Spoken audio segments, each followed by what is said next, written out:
Archaeology. UNE Garden Centre. I can do that. Right. Anyway, more about that in the break. So today we're going to be doing the archaeology of Sedgeford. Not Sedgeford, that was last week. Start again. 1, 2, 3.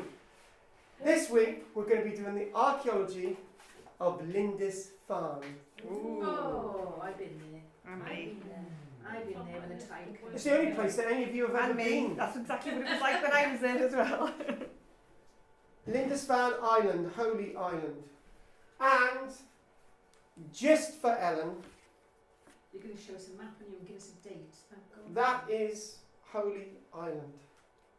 Yeah. It's off the Northumberland coastline. Yeah, where my relatives come from. They've just found the earliest church in a different place from where they expected, haven't they? Good girl, Kat. That was my entire lecture. It's more or less based on that. You know, why don't we have a spoiler? It's like, by the way, we don't know what monsters is in this Doctor Who episode. It is Daleks. Do you know what I mean? We should come over to Wednesday afternoon for coffee, just so we can get primed up. Holy Island. Any more spoilers, right? You're across my knee and I'll enjoy it more than you. Holy Island.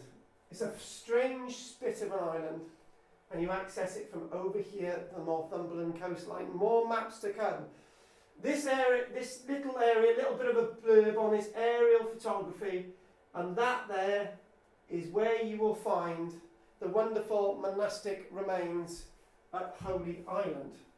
And there is a castle constructed out of the remains of the old abbey, the old priory we should call it, on Holy Island. A castle was built there in 1550. This site itself takes us a little bit into the past, then it takes us into a bit into the Roman period, and then it takes us into the early medieval period, and it takes us all the way up to the period, thankfully, that Henry VIII destroyed, got the building despoiled and knocked down, and that thankfully was the end of the priory. And I say thankfully, we will come on to that issue in a short while. I'm a great fan of what Henry VIII did to the monasteries and the abbeys of Britain now. But that's me, that's my opinion. So, the area, we'll be looking at this area's archaeology, and lo and behold, did you know they found the earliest Christian church made in stone on Holy Island, in a place where they didn't expect to find it. It's almost as if there's deja vu. We've not heard that before. No, ever. Exactly. Ever. Well, let me flow first, Ellen, otherwise we're never going to get anything done. So there you go. It's a bit more of a... So it's a tidal island. Being a tidal island, you can't get out to it when the tide's in. Hence why it's called a tidal island. Did somebody get stuck there last It's year? No, that was Surrey Island. No, somebody got stuck there. Why would you want to get stuck there? There's shops and No, pubs they got and- stuck in the middle with the water coming over it. They had to be rescued. They must have been from Barry. No, they were foreign. Oh, they must have been from Cardiff then. Um, So... Oh, that was really bad. That was cockle picking in the wrong place. That's not funny at all. Oh, that is really not funny, Gillian. 29 Chinese people drowned. Oh, can we just get focus on this? Because you lot are like a load of children on acid. It's that coffee you brought in, it's strong. Yeah, it's from Bridgend, that's why. Now, I think the way I'm going to do this today is by getting all the images. Oh, yes, I think Ellen, that's all right. Can you make it bigger? I bet you say that to all the boys. Do you know what? Right, there it is. Well, for an archaeologist, that's a bit better than usual, isn't it? Right, one thing with the excavations and the very close proximity to the later priory is that the archaeology is exceedingly rich in early monastic remains and a sense of early Christianity when Christianity was a nice bubbly thing to be involved with, where women could be involved as clergy people and the whole sort of sense of Christianity seemed to be a good power across our land. And then suddenly later we see huge buildings like this being constructed, and this could only be constructed out of extorting a large amount of people, a large amount of money from pilgrims who were visiting Holy Island, Lindisfarne, in the first place. The word Lindisfarne is a very interesting word indeed, which we'll come on to. And it's a sort of native word. It's not really from the Latin, and it's not really from later terminology. This stone itself is a wonderfully, fairly early inscribed stone, probably from about the 900s. So when I say fairly early inscribed stone, it's going to be some kind of a marker, a grave marker. We've got lots of human remains there. Like the other lectures that we've done in this series very recently, I've tried to chuck in a few archaeological techniques to try and elaborate and expand on our database of knowledge when we look at archaeology. And naturally, I can do Doggerland next week because Gillian's a great fan of mine on YouTube, so I know you'll be listening to me on YouTube. So I'll deliberately do it next week, so you're forced to listen to me on YouTube.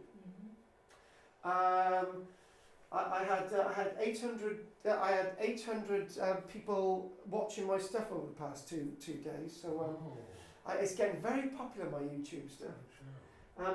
But mind you, the comedy stuff is more popular than the archaeology. I remember on Friday somebody turning around and saying, "I can't wait to go to your archaeology comedy routine," and I just thinking, oh God. Anyway, so the finds from the island, including the structural remains, tell us of a time in Britain that hitherto in other areas evidence is clearly lacking. Whenever anyone looks to find the early origins of a church, and Caxton and Barry and all different types of places, they usually can't find the early churches and the early remains of churches. The early church is not there where the church is today. In Barry, for example, I worked on an excavation with an archaeologist in the late 1980s, and he wished to find the early church directly underneath Caxton Church, and we did not find it. It was not there, because I've been told very recently there was somewhere else, timber structure somewhere else. And like this locality, Kathy, the church was somewhere else. But instead of being a timber church, it was a stone church. And again, whenever it gets late in the evening on a Tuesday, and I'm thinking, what have I got wrong? What would Ellen need? What is her special need? And she would like me to have a map there to say that there is Holy Island. Okay? And obviously, Adrian's, well, God, I've lost word with blooming hair now. Adrian's wall there, and it just clops into England, because that's sort of the border. This bit of the landscape has gone back and forth between the Scots and the English, but that there is part of England. So there you go. Now, when Kathy sort of interrupts, and sort of, she hasn't interrupted, straight away she chucks what I'm going to talk about in there straight away. And this is Archaeologists' Dig reveals ancient Lindisfarne Church on the 7th of July 2017. And we're really starting to understand the church now. And there's lots of really interesting things about this very, very early church indeed. And what is very interesting about this early church is the way it's constructed. And the way the archaeology just sits in the ground. And we look a little bit more at this than we should do. And should do is where we're going to be. Archaeologists excavating the holy island of Lindisfarne off the Northumberland coast have discovered what may be one of the oldest churches in Britain. It certainly comes into that category. Archaeological evidence found so far suggests that the building may date from sometime in the 600s. Now, sometime in the 600s is a very interesting time to be. And they're saying that the church itself then probably stood for about 100 years and it was abandoned, and things very much changed. The building itself, the construction style is extremely primitive. And for those that know anything about building a house, there are certain rules that you've got to follow. And using the term pre-architectural is where we're going to go quickly with the illustration. We'll come back to this. What is slightly wrong with this is that the hewn stones are basically the architectural elements of it. There's no fill between stones. That makes it structurally weak. So the height of the building can't project too high without structural problems. And therefore that's probably why a short time after 100 years the building was abandoned. So you have the porch there. Oh! The nave comes first and the chancel second. So it's not an archetypal type church where you've got the chancel and then you've got the nave and then you've got the porch. The nave first and the chancel, because the chancel sort of abutted to it. And it makes the description that I'm going to continue to read out slightly wrong, and we'll correct that as we go through.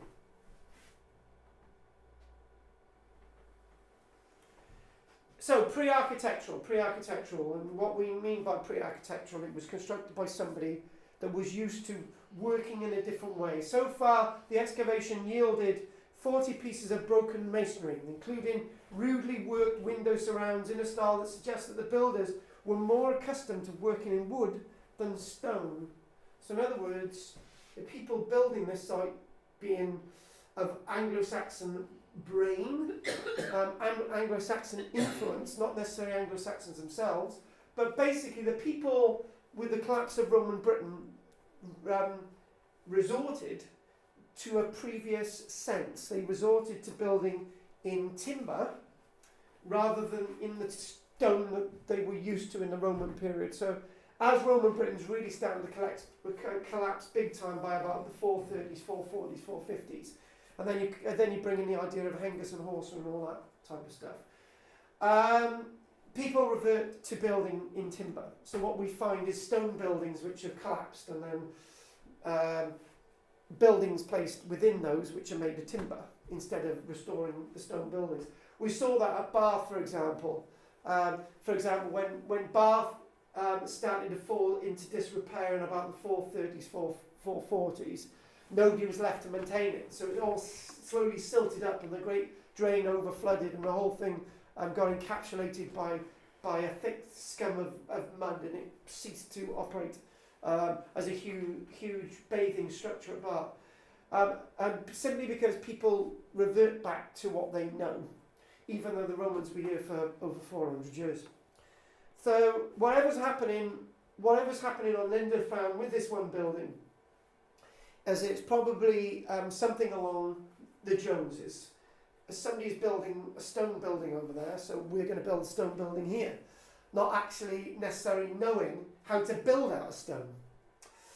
Stonehenge is a good example of that. If you go to Stonehenge, the trilithon stones at Stonehenge, the 5 of them, they're built with a mortise and tenon joint. So you've got 2 stones which are connected together, and you've got a little nib there and a little inverted area, and the stone sort of slots into that mortise and tenon joint work. So we see that at Stonehenge, because the people building Stonehenge were used to working in timber before they started building in stone. And then also you've got the tongue and groove of the other stones that go around Stonehenge. Again, these are people used to building in timber rather than stone. Exactly what we're seeing with this wonderful site that they found at Lindisfarne. Another potential indication of early date is this. The altar itself is placed at the back of the chancel. And that's very, very interesting that my notes tell me that. It is thought by some scholars that changes in the English church layout tradition after the 600s into the 700s meant that the altars moved further into the chancel instead of being against the church's eastern wall. And what do we mean by that? We'll just quickly show you. But there's surely a mistake in those notes. They're saying this is what means that this church is a lot older than the middle 600s. In my notes it's saying that the altar's there against the chancel wall in the chancel area, and then later on the altar moves to there.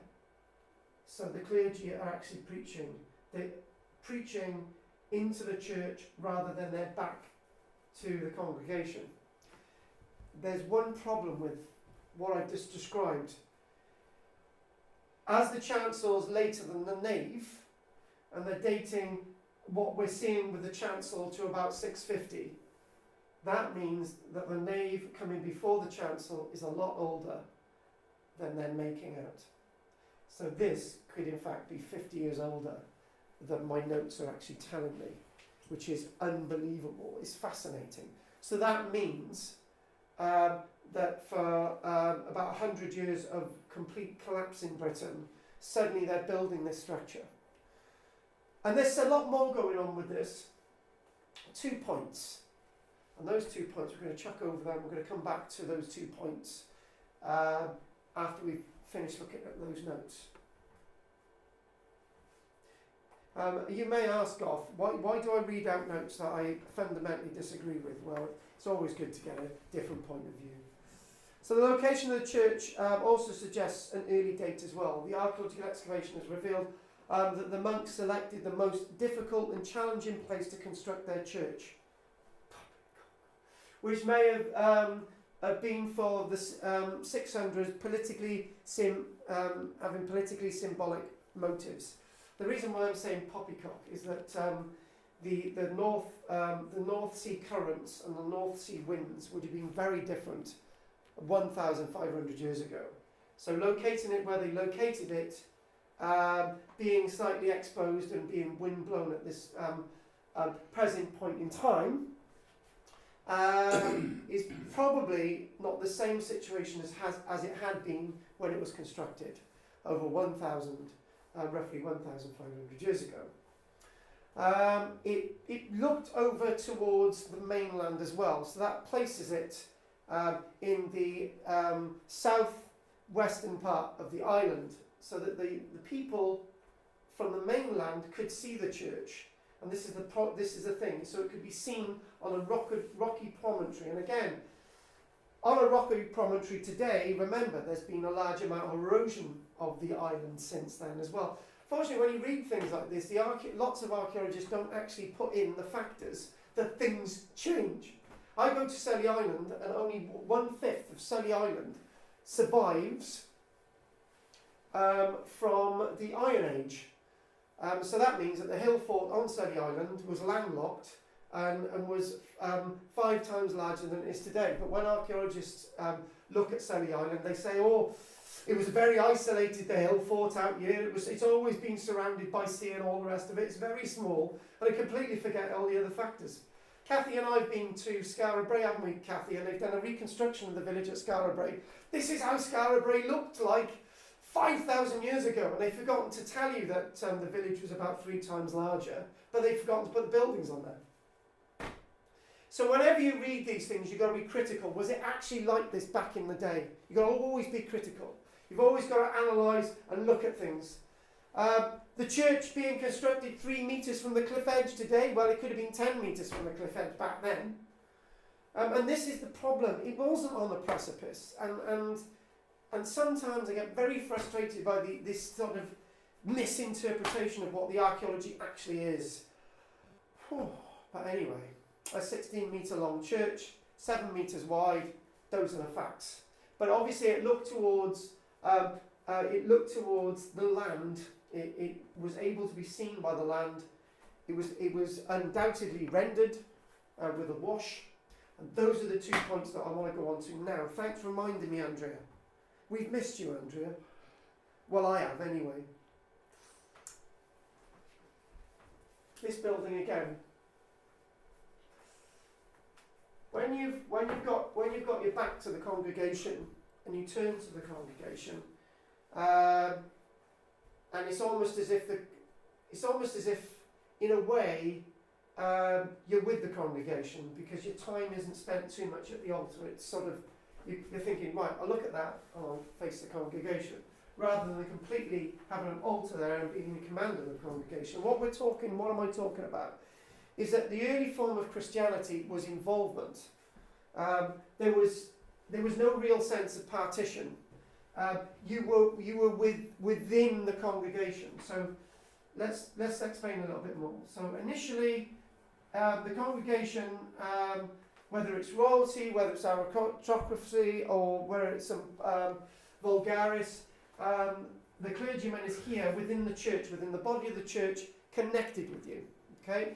And as they're moving further in, creating this chancel, the sense of the chancel is a bit of a division, but even still, the clergyman is still sort of connecting with the people. But then when you move the altar forward, the clergyman is in complete command of the church, and the clergyman never ever leaves the altar. The altar protects the clergyman from the congregation, the unclean, the not so complete religious. The altar is a division. I did a lot of this with my master's degree. It's a division. But when the altar's up against the back wall, it's not creating a division.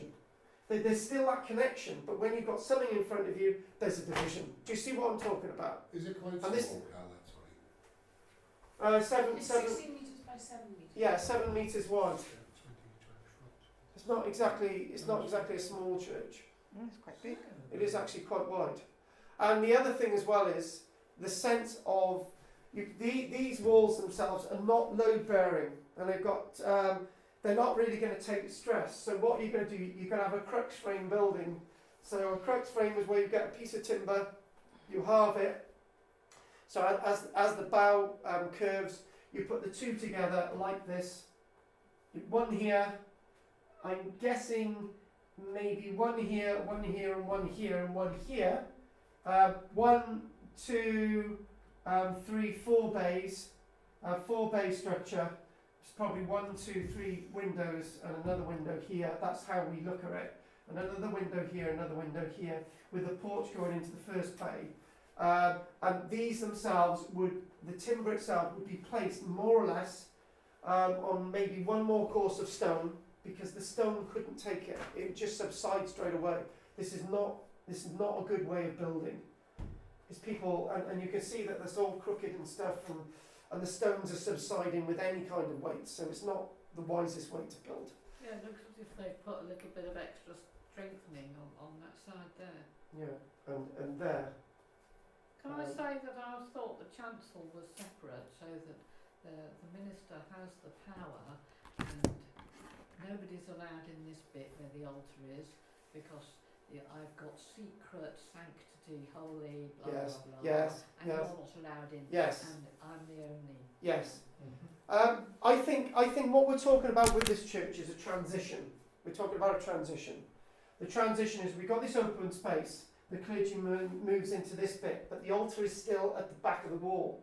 The clergyman has to come into the space. There's no division between the clergyman and the people in front. So to get that division, you put an altar there. You move the altar from behind in front, and then you've got the real division. So it makes this space then completely separate from the rest of the church. The one in Porthkerry, though, it's still behind, but it's cordoned off with it's got a name, a wooden area. A rood screen, yeah. And a When you put the barrier, screens, a wooden yes. barrier, Yes, which when you you open put the door to. exactly. But the actual thing is at the back. Yes.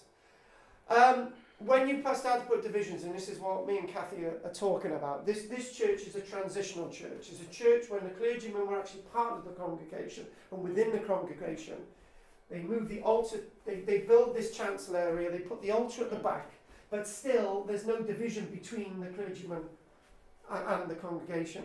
And they think they move the altar there and the division is complete. The division between me being elite and you vulgaris plebs is complete.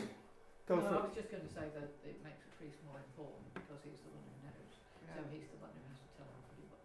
So the wooden structure in Porthkerry then Is division. division, It's control. even though they've got the altar at the back wall. It's control. Okay. It's I mean, control. this is why Latin came in and all this sort of thing. Control. It was all part of control. Nobody could understand Latin other than people who were literate and could read and write. Because this church itself is built by a people that has still got minds of early Roman Christianity. Now, what happened? The legacy of Rome is Christianity, and this Christianity continues for about 100, 150 years, and then bang, you've got new missions of Christians coming over from Rome itself, right? So let me get that straight. You've got Roman Christianity, and you've got Rome's Christianity. And the Roman Christianity is the early Christianity, and Rome's Christianity from the Vatican is the new controlling Christianity. And churches like this are no longer the churches that Rome wants. And there was this great battle between the old church, between the Irish and the Scottish and the Cornish church and the Cymru church. There was this big battle between the churches over the border, which were Rome's churches, and there's this big battle, and eventually the Normans win.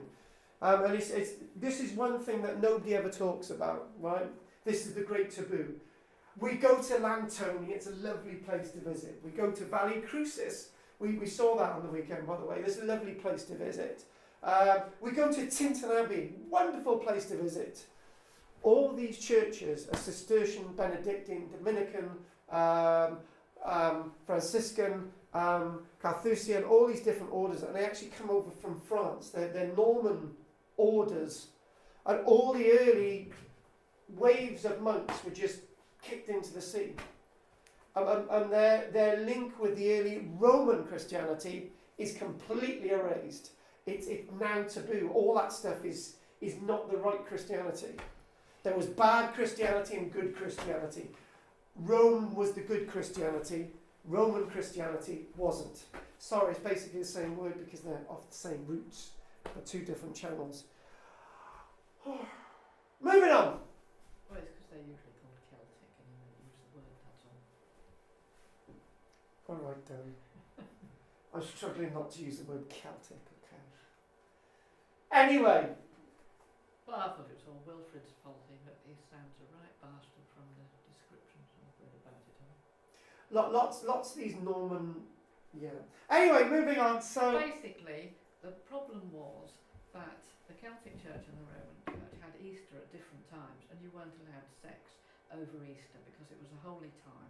And the king, Oswald, whatever his name was something. Oswald of Northumberland. He couldn't have sex with his wife when it was his Easter, and then she had her Easter, and he still couldn't have sex with his wife. Oh, look at this! We've got to get together to just sort out this Easter business. I'm not having sex for 6 weeks. This is terrible. I would feel the same. So that's So next why time you buy an egg. that's why they have the Always remember that. Synod of Whitby. Synod of Whitby, yes. Yeah, All about because the king wanted more sex. Yeah, so in other words, instead of, yeah. Instead of what? Come on. Perhaps that's not a very archaeological way of looking at it. No, I don't think so. Well, it's Henry VIII. So what, you join them all together, the Easters? Yeah, that's right. And now we still don't know when Easter is. Yeah, well, Henry VIII, I mean, that split was exactly the same reason. The thing is, we still don't, to be honest with you, it's a nightmare with schools now because you don't know when the children are going to be off school anymore. Anyway, we've gone completely digressed. Ellen, sometimes it's good having Ellen and Kathy in the room because sometimes you talk more than Kathy and Kathy talks more than you. You haven't said much today. Dennis, can you start interrupting more? Okay. The church was constructed of gleaming white sandstone, but it's likely that it would have been rendered at the same time. And there's another meaning to that. That was the other point. However, white gleaming sandstone rendered and then whitewashed, it would have given a great impression a radiant, purest impression of how a Christian building should look like. And from 4 miles away from the coastline, further on down, this could be seen gleaming by Oswald himself, Oswald of Northumberland, who eventually becomes Saint Oswald because of his contributions towards the church. Only further investigations will open up the possibility of determining a more precise date for the newly discovered church. I say much earlier. And there's a tower nearby as well, which is extremely interesting. But before we go on to the tower, I just want to make another point. The point is, this is between... Okay, so Kathy can force me to use this term, Celtic, to make it easy for everybody. So all those, the Roman Church, the Celtic Church, and Rome's Church, the sense of the Celtic Church was a bit more based, a bit more simplistic. You could sort of get away with having no rendering on buildings and stuff. But Rome's church was that everything had to be covered up. So if when you go to somewhere like Spain, for example, the buildings in Spain are rendered, mainly rendered and then whitewashed. They got these really nice stone, but it's got to be rendered and whitewashed. You don't go to Spain and see a church that isn't rendered because it's Catholic. Everything has to be covered up. When you go into a Greek Orthodox church, you've got to cover up. The Roman church as well, buildings are covered up.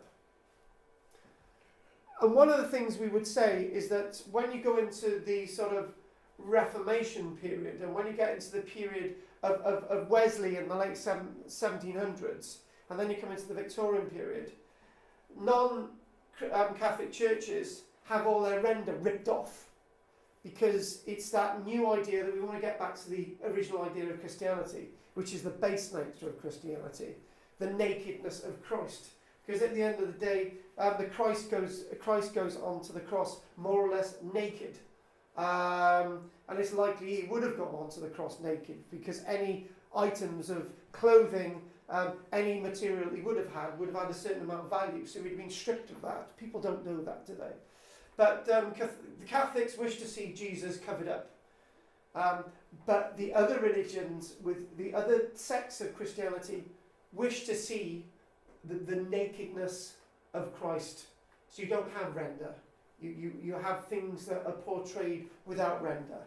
So hence why when we get to the Victorian period, most of our medieval churches with render on, they're stripped off, inside and out. It's likely that maybe initially this building could have been sort of just plain white sandstone, but as it gets into the later period, it would have been rendered on the outside. No matter how beautiful the stone was, it had to be covered up. A lot of Italian churches were deliberately made in black and white marble, though. Stuccoed. But they weren't. Why would you make it in black and white marble stripes in order to cover it up? Covering. Good.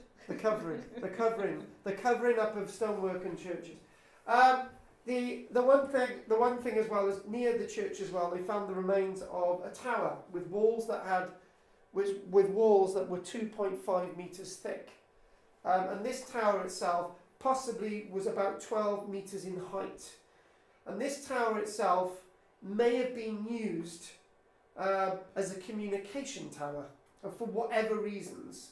You could think that they built a communication tower because they thought the church was going to be attacked. I would say no. They built a communication tower for a number of different reasons. Maybe they need to know when the king's coming out to the island, so it's a communication thing. Just get it ready. Stop lazing on your laurels. The king's coming. We got an hour to sort this out. It's low tide now, so maybe the tower's for that, or maybe the tower is to indicate that somebody's died. Whatever. Anyway. And as they've been excavating on the site, and the guy that Kathy was looking at earlier on, if she wants to track him down on the internet, is Richard Carlton, and you can probably work out whether he's single or not. It's a bit young. He's going great though. Moving on. This wonderful object. This is what's described as a pasquina. It's a small stone trough which is usually carved out of stone, and that would have held holy waters. And with this pasquina itself, it was wonderful. And also, what they've done is within the church, they've actually held a service. And I think they're saying from my notes that led prayers with a group of about 60 people, including 30 children. I think they're saying within the structure that we're looking at. I can't work out how you can get 60 people in there, but maybe you can. And listen to this. Probably the most important archaeological find ever. And it says it there. It actually says it. That's a compulsory statement, isn't it? No, No, the other way down. That's it. down, is it? Probably the most. See the middle now? There. There. Here we go. There it is. It's got the statement there. Probably the most important archaeological find ever on Holy Island. But there it is. You keep thinking I'm joking about this, but no, people make these statements. And what we've got is pick tooling on it, which is probably very early, indicating again that people were used to, as they're picking into wood, they're picking into the stone as well. It may be that the church was encased in stone, perhaps before AD 870, when the monks fled the Viking invaders. However, the Vikings were rapidly Christianized, and they may have built a stone church to replace the older wooden one. Whatever that's saying is very difficult to work out, considering we've already said that the church that we're looking at is a stone that dates to about 650 or 600. Not exactly sure what the hell that's talking about. Right, anyway, moving on. Again, look at this stone pasquina as it is. Oh yes, I can make it out. There you go. It's got a bit of a lip there, and there's your boyfriend as well. But maybe it's maybe when I bump into this bloke, I'll say, I know this woman called Kathy who's got a hots for you. I'll get a photograph and show him with your sort of orange sort of jumpery type thing. And he might be into women like you. You never know.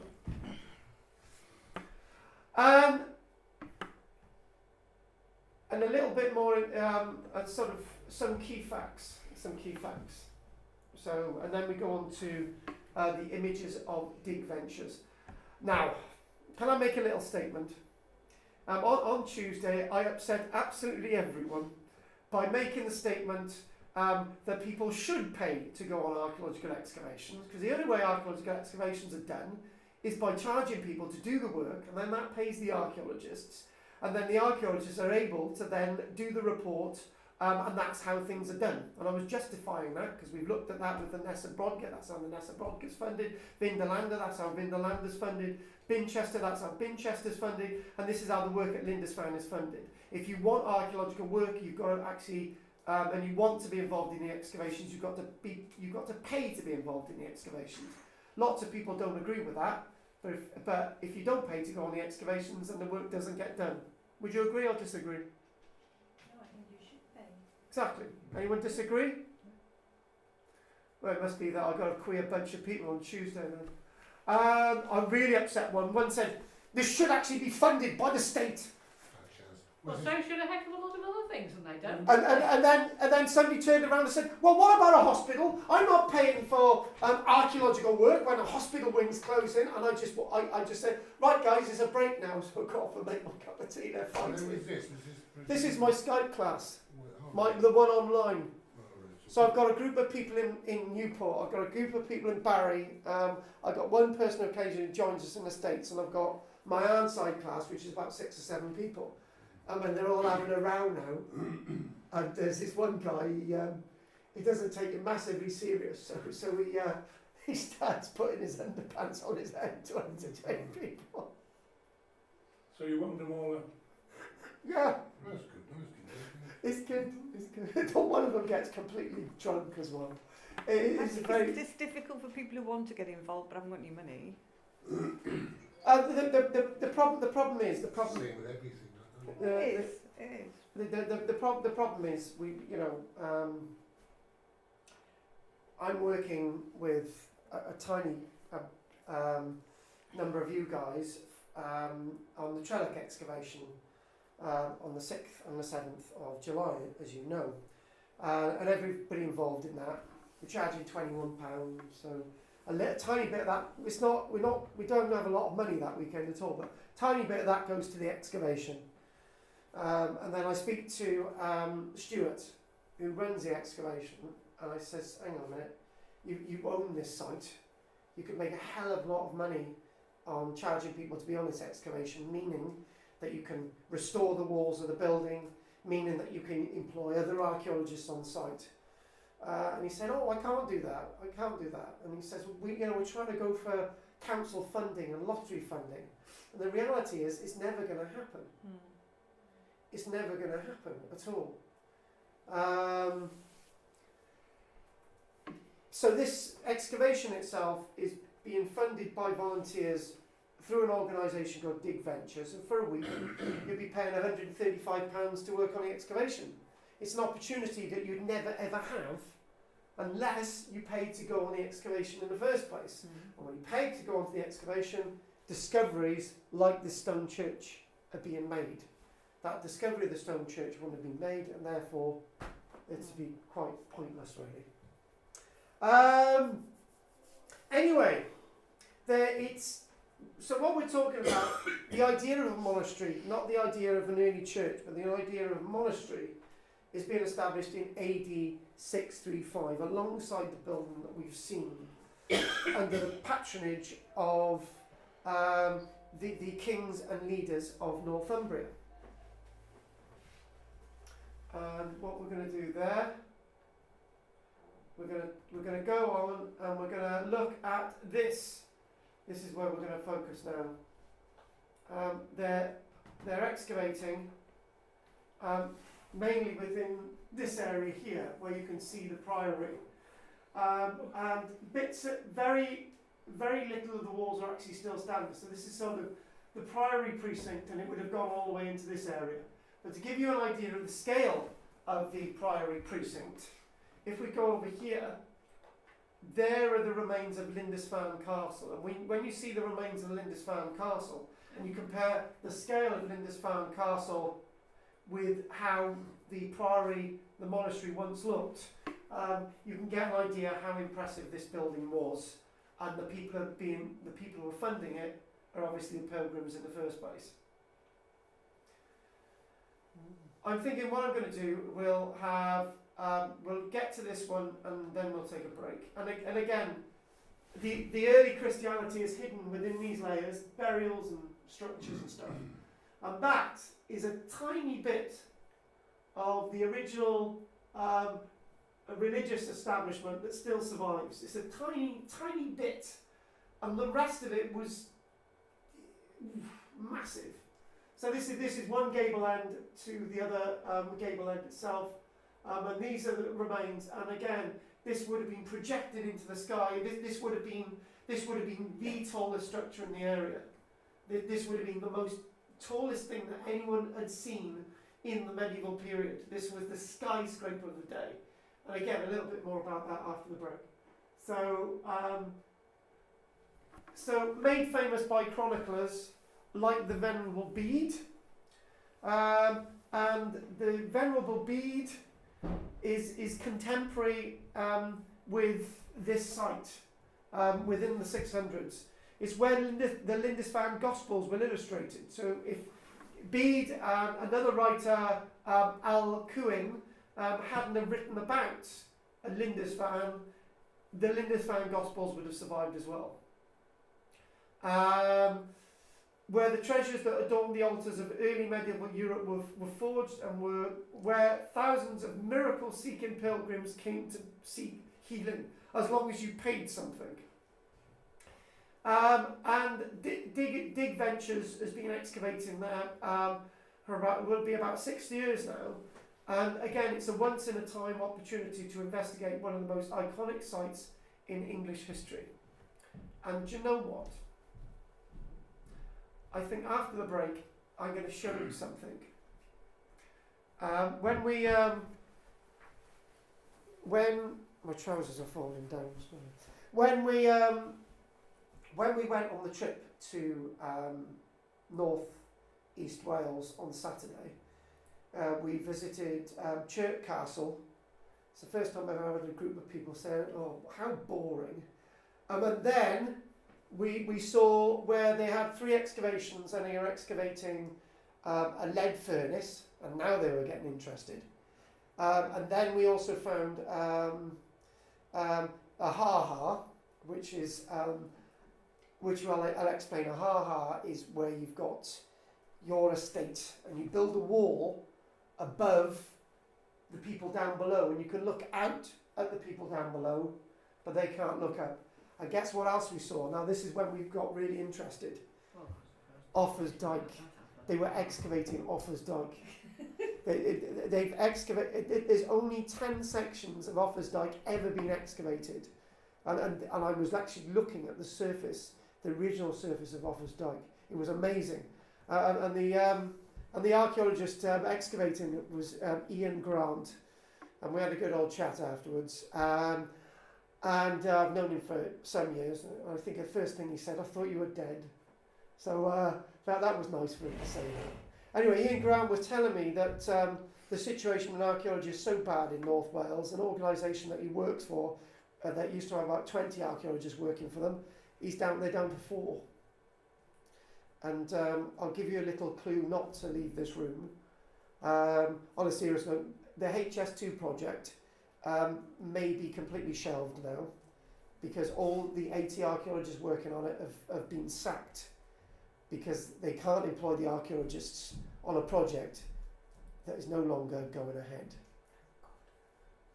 But look at the billions of pounds that have been spent on it. Apparently the excuse... They'll stop ploughing through villages Yes. and graves and everything else. Apparently, Something. We used to chase our politicians are incompetent, Karen. No, I'm not. Hang on. How dare you say that? I'm not saying our politicians are incompetent. They're corrupt. Like Chris Graylin's pretty good, isn't he? They're bent. What's wrong with that? One of our steel manufacturing producing countries in this country for 250 years, they applied for the tender on HS2 for rails and carriages, and they went to Germany. Yeah, it's disgusting. Disgusting. No, our So politicians... now Germany is going to lose a contract with us for it. Yeah, exactly. You should use everything indigenously. You should. Exactly. British people won't have jobs and incomes and work ethos to pass on to the Exactly. unless they have jobs. They don't even have jobs as long as we buy British and, you know. And the It's steel not in the industry. 70s. We all started having holidays abroad in Spain and buying houses, and then every time we sold a house, we wanted more money for it. Yeah. People don't know about the cost of housing going up, but of course, Why did I even say that? You know, Kathy's saying a And lot, we and want to then spend Ellen. money And do you know what Ellen said? She said she don't say a lot. You know what? It's like Alan. Yeah. Alan don't have a word in her choice. Is amazing. Oh yeah, nothing. Alan, and we really enjoyed We that. have Ellen. to support everything British. Good. It's too late. It's gone now. It's gone. Alan? Carl, Carl, what's the difference between an abbey and a priory? But a priory is a prior. Yes. Okay. Or a prioress. And actually, the religious So what order. I mean, No, what- it's the religious order. It's the What's the religious. difference between It's the religious orders. a prior and an abbot? Yeah, Abbot. no, it's the religious orders. You're going to get an abbot with the Cistercians, but you're going to get priors with Dominicans. It's just Okay. basically a difference between the religious orders. That's all. But their They're- status is the same. Yeah, bent, corrupt, fat people who make loads of money off the poor. Except for Hilda, who was wonderful. You can't say that. Yeah. Hang on, I can And say that. Hang on, nosy. hang on. Let me defend myself here. 2 weeks before the abbot was hung at Glastonbury, he had a feast for 500 people in the halls at Glastonbury, as part of the abbey at Glastonbury, right? Everyone had about 20 courses in that meal. There were 500 of them, with all the servants and retinue, right? And no wonder Henry VIII closed Glastonbury Abbey down, because it was so bent. I don't like people being hung, but obviously the abbot shouldn't have had that huge feast 2 weeks before. On that note, we're going to just mention a charnel pit. What is a charnel pit, right? Oh yeah, Callaghan. Stones, break bones. Bones. Bones. But, with bones in it. what happens, right, when somebody's buried and somebody wants to use that plot where they're buried, the bones are taken out and collected together and placed into a charnel house, which is within a separate structure from the church or within the church itself. Or the bones are placed into a charnel pit in the ground. It's basically a collection of bones, and they have found the charnel pit at Lindisfarne. Only if you're really important would you not have your remains placed into the charnel pit. And they've been excavating it at Lindisfarne. Now, one thing I've got to say in defence of all these organisations doing the archaeological excavation, even though I don't fundamentally agree with this, you don't have people going onto a site and working straight away on human remains. Obviously, if you're not competent enough, they're not going to allow you to work on the human remains. So obviously, this is a progression from pottery washing all the way through to taking records and measurements, all the way into doing the archaeological excavation. It proves how good I was as an archaeologist. When I was 8, I spent a whole year washing pottery, and then eventually I was allowed near the archaeological excavations at Cosmeston. Anyway, what we're going to do is we're going to allow Pete to visit his stable upstairs. It's aggressive again. Any questions? When I come back, I have actually. But when I come All right, back, let's have a break. I've Let's just have a had break. enough. Does anyone want eggs today? Because I got loads of eggs. They're coming up my ear. Loads of eggs, too. Yeah, well, But every country's self-first.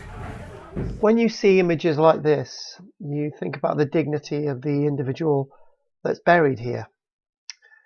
But when you're excavating in a place like Lindisfarne, you can't get away from the fact that there's thousands of human remains there.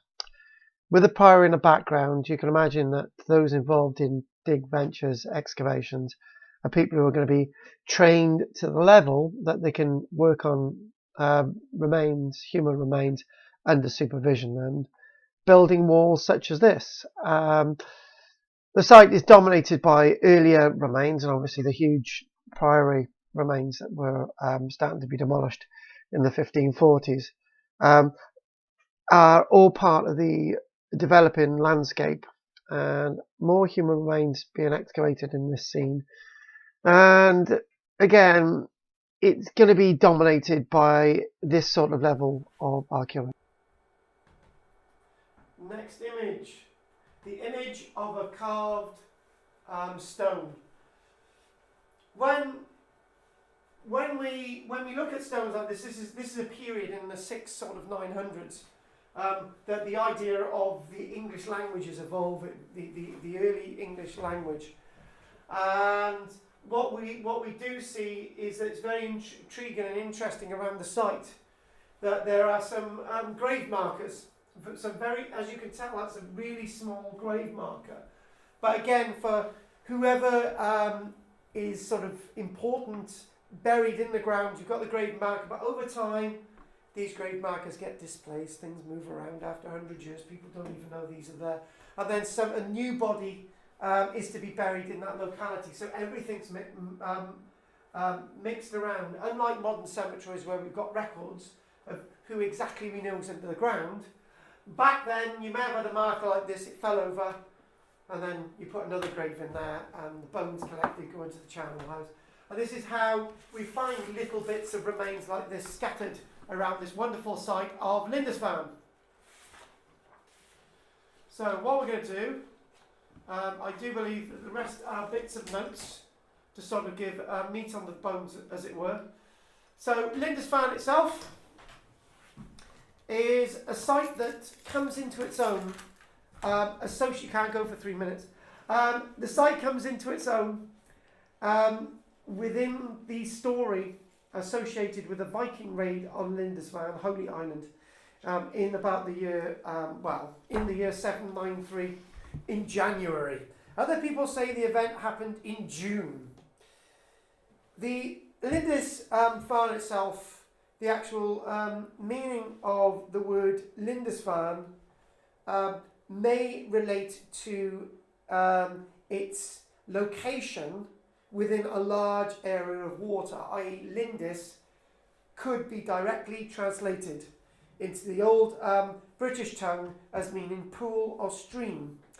And the word farm basically means land. So the land within the water, hence Lindisfarne. Or equally, Farron could mean traveller, the traveller to the pool. So it doesn't really make much sense when you actually look at this. The name itself is first used in 793 in a work known as the Peterborough Chronicle. And as far as we do know, this site may have been the location of a Roman settlement, and it may have been key in the forward occupation of lowland Scotland in the Roman period. And it's said to have swapped around between various territories over time. The monastery of Lindisfarne, as we know, the monastery itself, founded in 634, but it doesn't mean to say there wasn't a much earlier Christian community there back then. The Venerable Bede in the 600s wasn't too keen on Lindisfarne. The Venerable Bede was critical of the fact that the church that he referred to was not built of stone, but only of hewn oak thatched with reeds. So the building that we have found, where does that come into the history? It's said that eventually the building was demolished and the building was replaced in stone at some time. Bede writes in his own words about Lindisfarne, he writes, "And let no one be surprised that, though we have said above that in this island of Lindisfarne, small as it is, there is found the seat of a bishop. Now we say also that it is the home." In 793, a Viking raid on Lindisfarne caused much consternation, but the raid was written down in France. So whether the raid actually occurred or not is not sure, but it's eventually mentioned in the Anglo-Saxon Chronicles. It writes, "Here were Rud forcum kommer over Northumberland." Oh, stop wasting time and read it properly. In this year, fierce foreboding omens. I was reading from the original text. Came over the land of the Northumberlands, and the wretched people shook.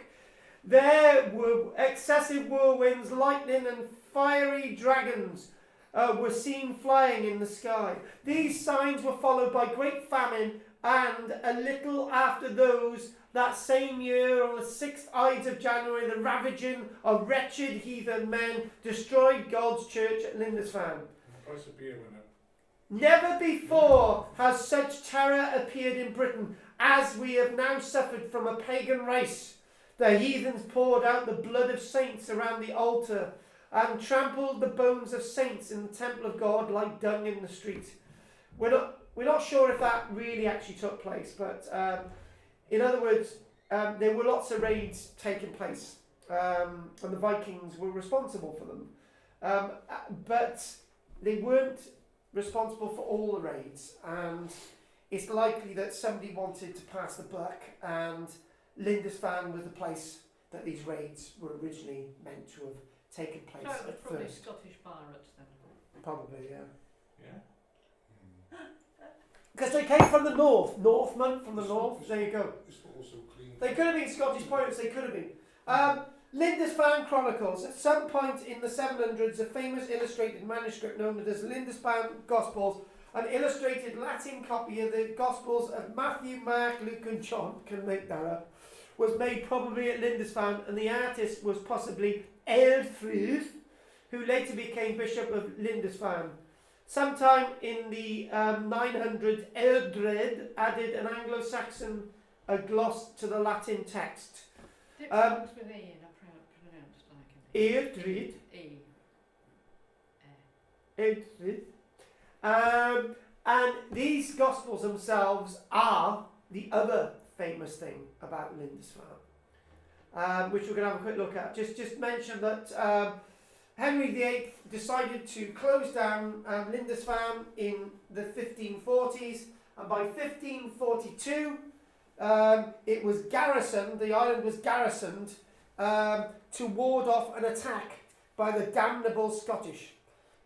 By 1547 they were putting early cannon on the island. By 1555 a castle was constructed using the remains of the priory itself. And here we go. These are the illuminated Gospels, the Latin Gospels. And usually what you do see is that this sort of very, you could say very Anglo-Saxon scroll work on it. And the wonderful sense of a serpent or a snake. And this is on this Latin Gospel. And you can also see that it was never completed because these haven't been filled in.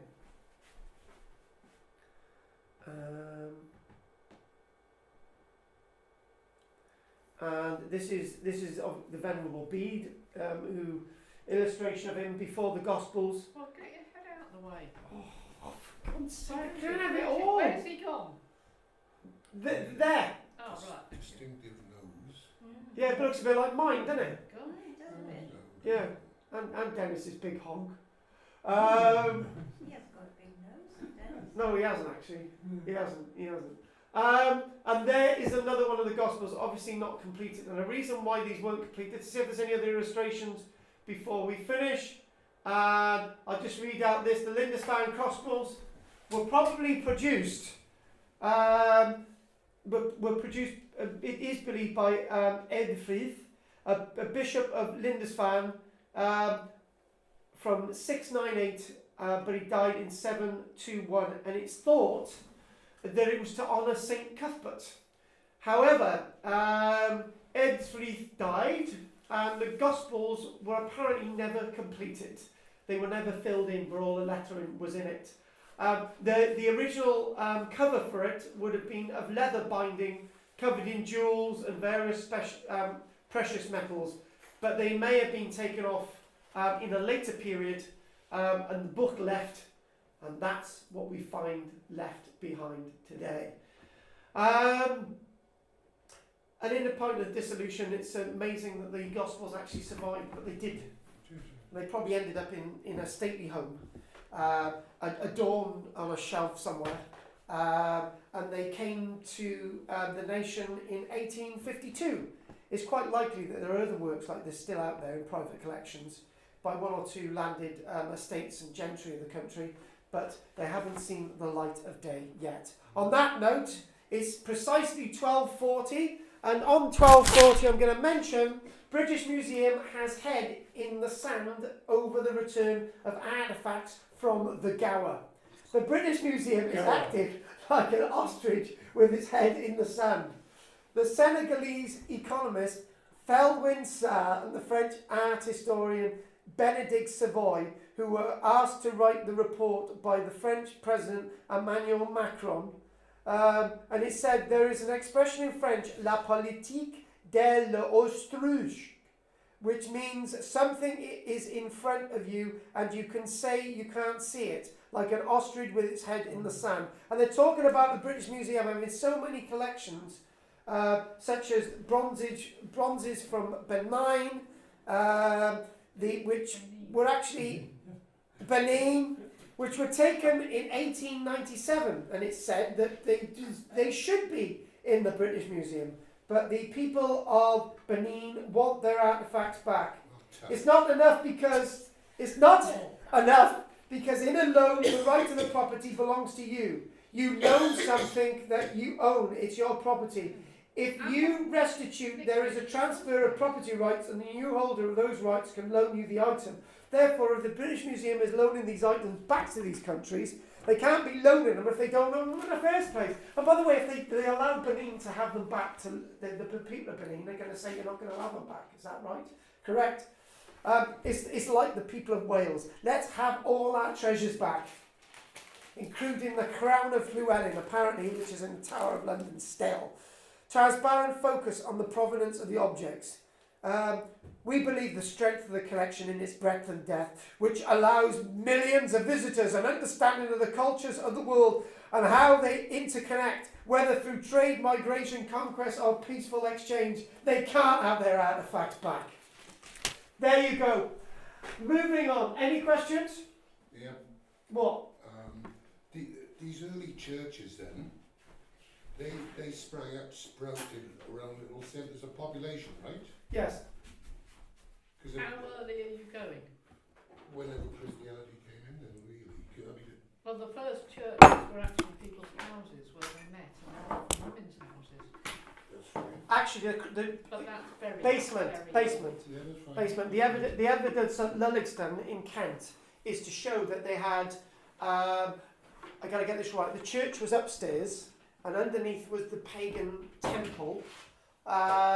And usually in houses, you would have a pagan temple upstairs, and you'd have a Christian church underneath. Basically, they wanted to hedge their bets. In other words, Christianity was a cult. It was a cult. Yeah. So, in other words, all you were doing was worshipping another god, except slowly but surely Christianity becoming the ascendancy, and therefore it became the only religion in Roman Britain. Bingo, job done. It was no longer a cult. Look, Gillian's a cult, and I don't make much of it. Well, apparently Islam flourished when over there they realised that it was a man's control thing, in the same way as the Catholic Church has been a man's control thing. Nobody was interested until they realised they could control people through it. Exactly. Do you know, I've been trying to control Kathy for years. It hasn't worked. Any other questions? It hasn't worked. Any other questions? No? God, I ended up. Any other questions? Right, I really appreciated you all coming today. And we don't need to do the raffle today. Dennis, make sure you tap the top of that before you drink it. If there's no more questions, thank you very much. Have you all enjoyed today? Yes, thanks Oh, for turning up. yes. Before the afternoon. An hour late, that's fine. I didn't. And your zip has descended again. I've got a button or something Never mind the Welsh to jewels. hold it and together. What is that strange machine there, Carl? That looks like a lens. That's Do I bring a safety pin for you next week? No, it's just that my buttons come on. No, this is a camera. Oh, you want a needle next week then? No, it's okay. I'll sew it on. It looks really Let like Kathy a sew camera. them up It's like for a you. modern Whilst camera. I'm standing here. Yeah. Did I tell you years ago in my Bridgen class there used to be two women's names that I shall not mention, Jennifer and Fran. I used to turn up in Bridgen and occasionally my zip would be down, right? And both of them would run out and do my zip up. So I would deliberately They're just trying to hide I would deliberately leave my zip down, and some weeks one would put her hand in here, right, and pull her up, and the other one would zip it up for me. I used to deliberately leave it down. That's because you're a sex One's god. hers and that's an E. Blimey, Charlie. Yeah. She used to physically put her hand like this, Revelation. and the other one used to zip it up. And you let them. Yeah, Why because would you not? I accidentally let my zip down. What did the rest of it close? It was like a regular thing. One woman got upset, Belinda. I think Yes, she because fancied me. why would- Gillian, surely you want to get him zip his flight. Yeah, I'm just thinking. I've If seen the those look two... in your eye. Oh. Yeah. Gagging for it. You're gagging for it. Right, anyway, I think we'll stop there now. Thank you very much. I'll see you next week. Roger. All like do that. Good show. You know, I tell you what, man, you have an innuendos about you and me, it's just spreading. Well, you and me. Right. Bye, everybody. Bye.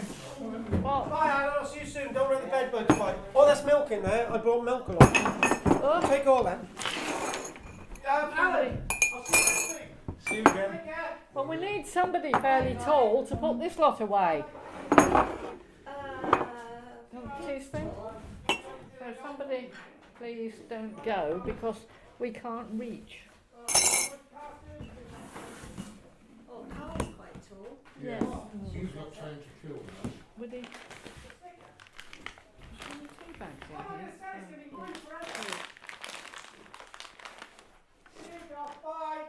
Whoops. What happened to Goth's tooth?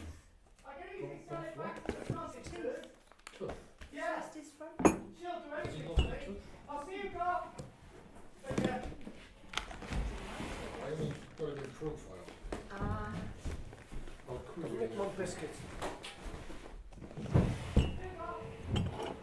Right, I'm going to leg it from the fan. God, we were 5 people down. Oh. Yeah. We haven't got the 2 bins of Lynn and Chris. You can't. And James. And Well, Jane's on holiday. Mhm. Chris is in Mallorca.